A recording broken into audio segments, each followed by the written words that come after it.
consumers start to make different decisions at the shelf. Maybe it's a different brand.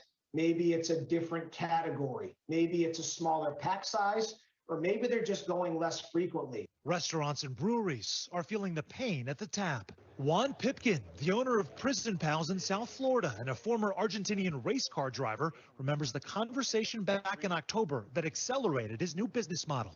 We see a lot of increases of like emails from the suppliers. Hey, November, we need to increase 5%, 10% or whatever. So we start looking at that and say, okay, what is our next step? The answer turned out to be buying more raw materials like barley and hops and purchasing more equipment to make larger quantities of beer. To have the high quality with the best ingredient that we are using was very challenging. I'm start fighting with the suppliers to say, okay, instead of buying 2-3 pallets, I buy a complete truck.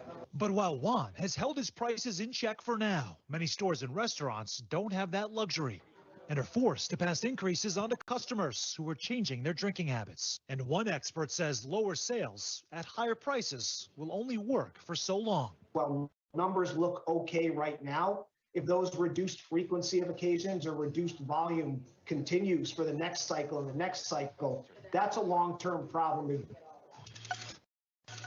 Now, analysts say the upcoming NFL playoffs and the Super Bowl could boost beer sales in the short term, but there's a larger, bigger picture problem here, that the youngest legal drinkers increasingly are choosing ready-made cocktails and spirits and wine before they take beer. So beer does have some competition now. In Miami, Sam Brock, NBC News. Back to you. Maybe it's the whole, beer belly trauma, and you just want to avoid that and go with something else? Maybe. I'm a beer person, so except when it's dry January. Coming up, the Bills' Damar Hamlin out of the hospital, heading home. What's next for him? You're watching NBC News Daily.